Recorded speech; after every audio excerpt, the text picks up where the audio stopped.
the Honorable Financial Secretary, Councils General, distinguished guests, ladies and gentlemen, good morning to you all. It is my great pleasure to welcome you to this year's International Business Summit, which celebrates 30 years since our inaugural summit on the 25th of November, 1994. I would like to take this opportunity to thank all the distinguished speakers who have joined us from near and far to share their invaluable insights. A warm welcome also goes to all the dignitaries, government officials, business leaders, and fellow members present today, especially those who have traveled long distances to be here, and also to those joining online. We decided to play a video at the start of this summit to showcase to everyone and our international audience why Hong Kong is such an amazing city. As we gather here today, we find ourselves at a pivotal moment in history. The global economic landscape is undergoing profound changes, with the center of economic gravity, and to a certain extent, political gravity, shifting eastwards. The shift is hardly surprising, considering that the global south is home to around 85% of humanity and accounts for around 39% of global GDP. Now, many of these countries also benefit from youthful and growing population.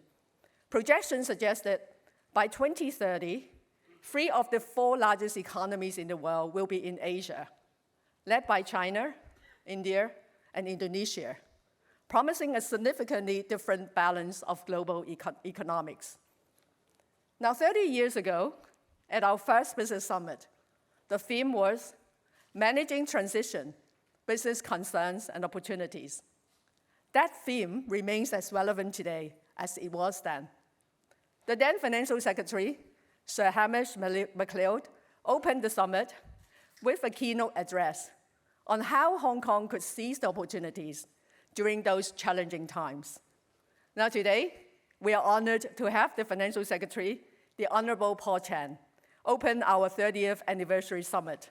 He has graciously agreed to share his wisdom on how he sees the global economic center of gravity shifting eastwards and Hong Kong's role in this new era. So without further ado, ladies and gentlemen, please join me in giving a very warm welcome to our Financial Secretary, the Honorable Paul Chan.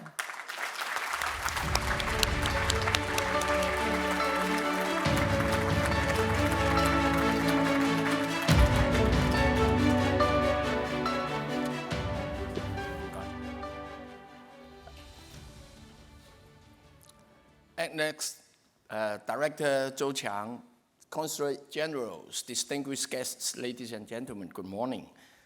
I'm delighted to join you all for the International Business Summit today.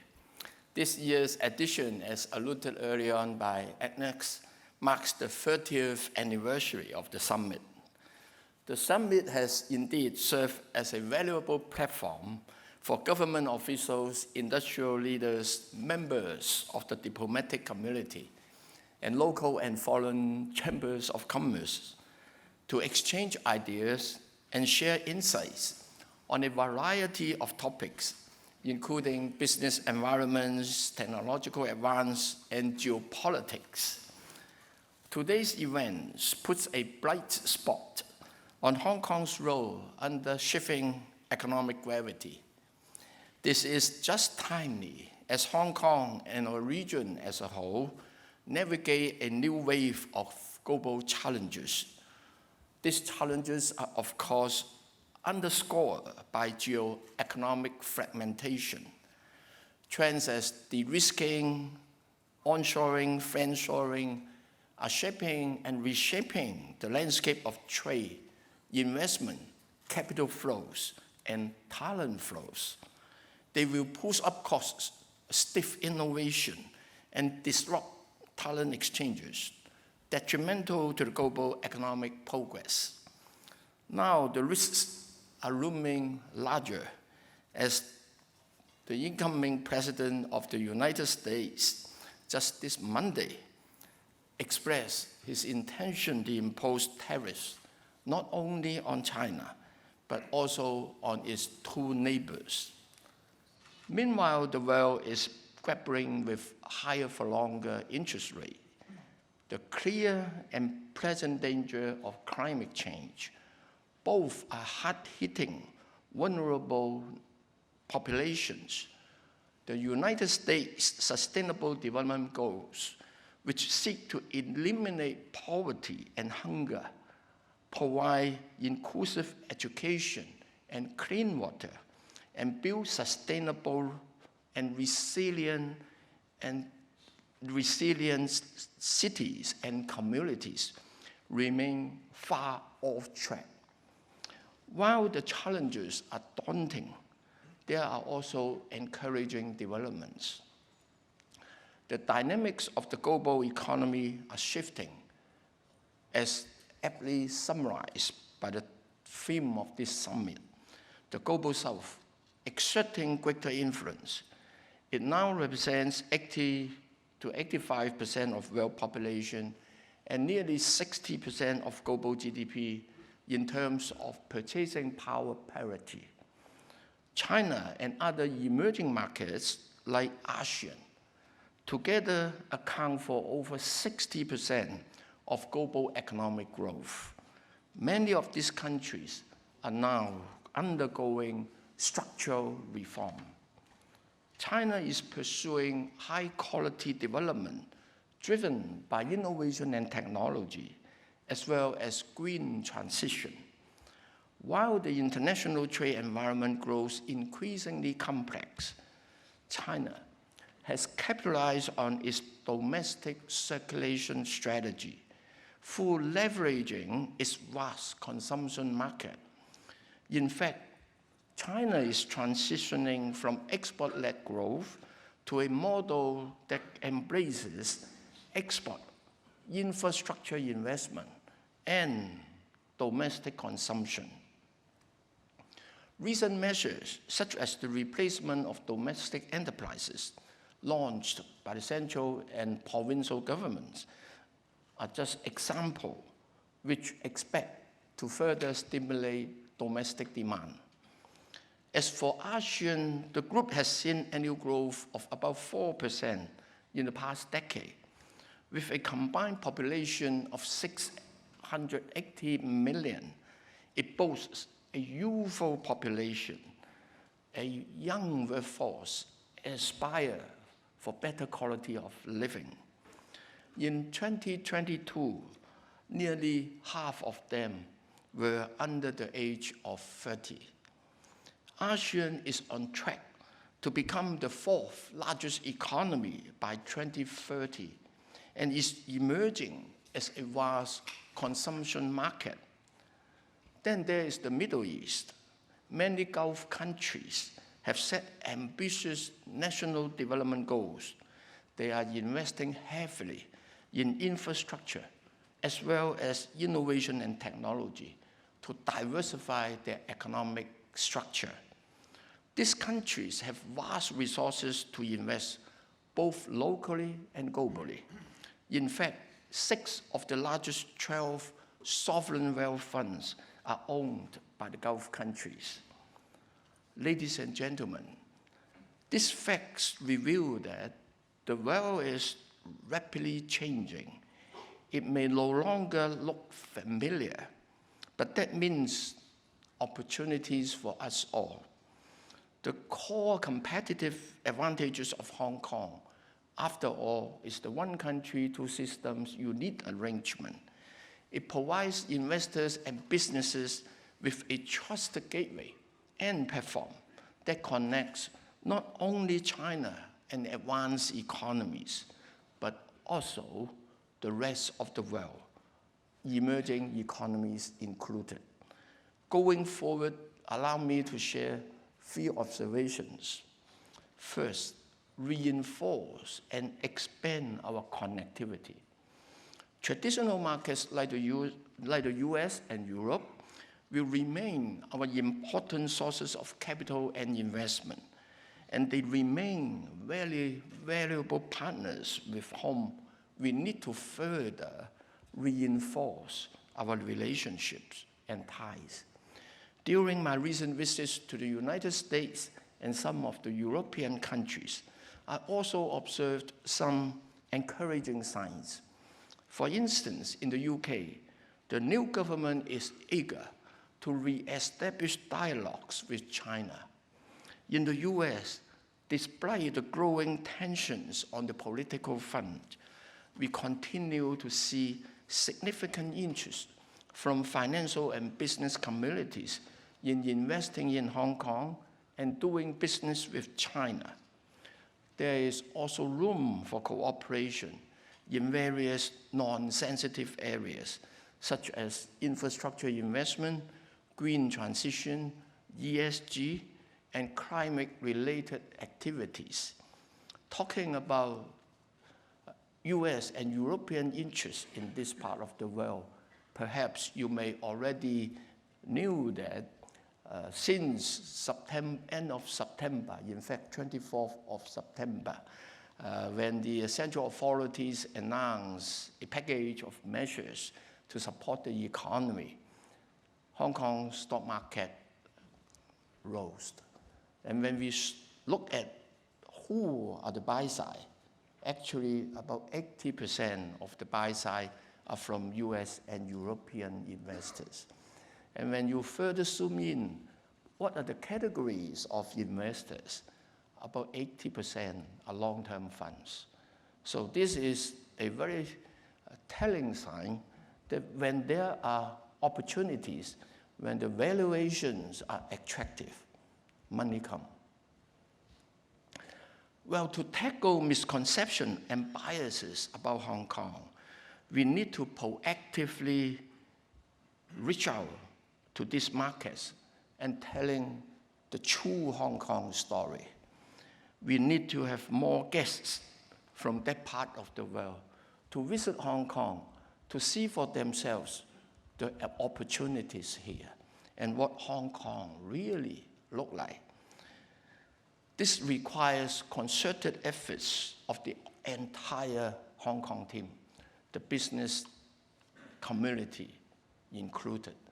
And I would argue that you are more influential in terms of talking to the business people and investors, because with your business operating here, with your success here, what you share with them carry a lot of credibility and create a lot, and inspire a lot of trust.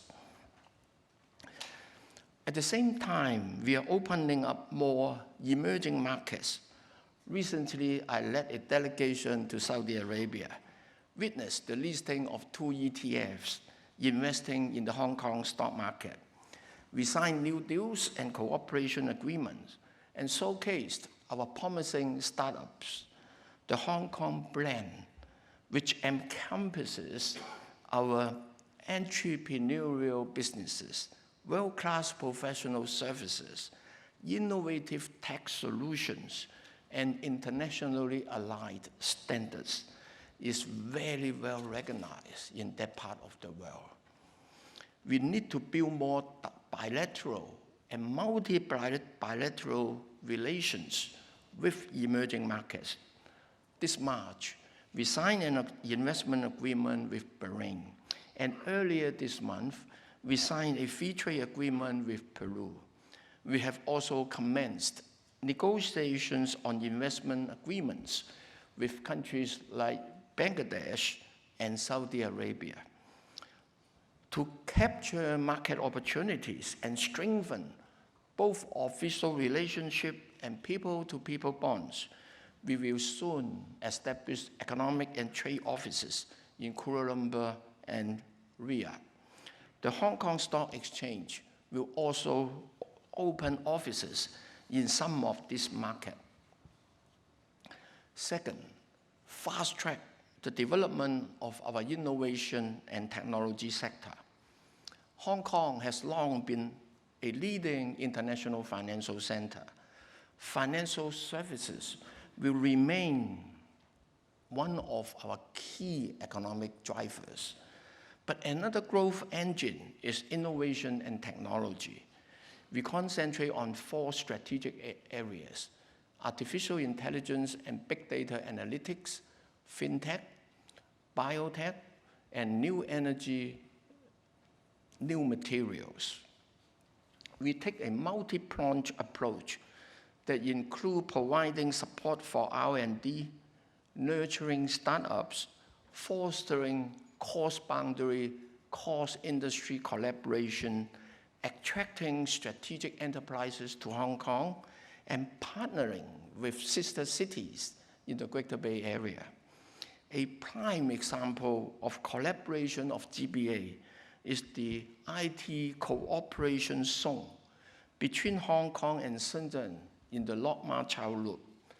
Just last week, the government released a development outline for the Hong Kong Technology Park in this cooperation zone, where we will experiment with innovative policies to facilitate the seamless flow of people, capital, goods, and above all, data. This will turn the park into a truly unique ecosystem for INT. Say, for example, if within this particular zone, on a control basis to ensuring the integrity of the data, then the mainland would be agreeable to allow some of the biosamples to be made available for R&D and even drug development. Then this zone will be very attractive to international pharmaceutical companies and companies engaging in biotech. As you may know, we are in the process of establishing a clinical trial center there and also seeking the support of the central authorities to set up approval agencies there so that drugs, medical devices can be approved there for sale into the GBA market and then across the mainland, and at the same time using Hong Kong as a platform, exporting those solutions to that part of the world.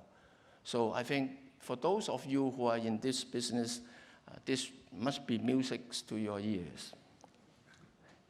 Third, we align our role with the shifting industry chain and supply chain in the region. Many enterprises on the mainland have realigned their industrial chain and supply chain across different countries in the Global South and along the Belt and Road. They need project and trade financing. They need world-class professional services. They need global capital and global talent. In order to do this, Hong Kong would be a very unique platform.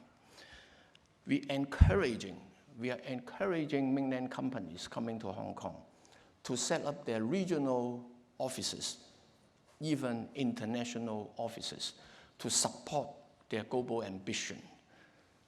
Hong Kong is a super connector and super value adder. Ladies and gentlemen, it is true that we are navigating an uncertain world, but as a city that always thrives on change and challenges, Hong Kong has all it takes to prevail. For that, I'm confident, and I'm sure the insights from the other speakers today in the summit will further illuminate the ample opportunities that lie ahead for Hong Kong and for all of you. Thank you very much for the opportunity, and I wish you the best of health and business in the many years to come. Thank you. Thank you, Financial Secretary. Thank you, Financial Secretary. Please remain on stage. May I now invite Chamber Chairman Ms. Agnes Chan, Deputy Chairman Mr. Guy Bradley, and Vice Chairman Mr. P.C. Yu and Mr. Douglas Wu on stage to deliver the vote of thanks and take a group photo.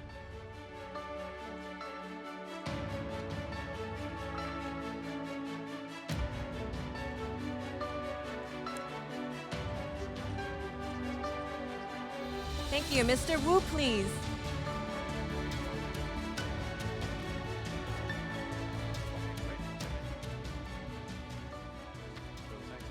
Thank you.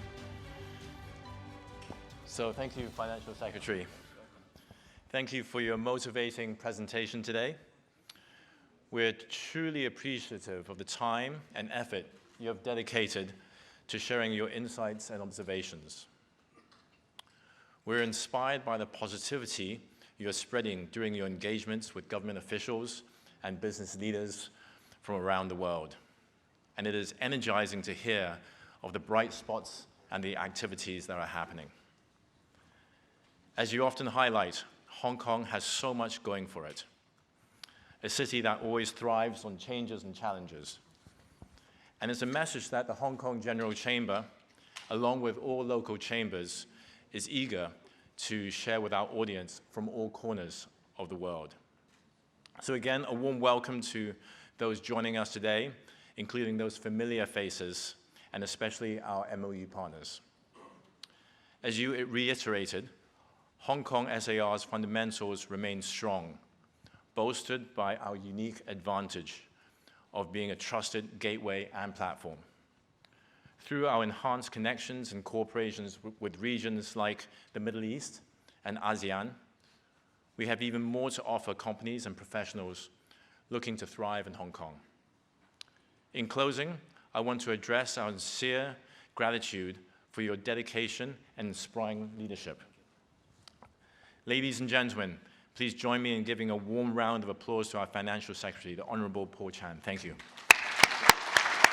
Thank you, everyone. Please kindly remain on stage for a group photo.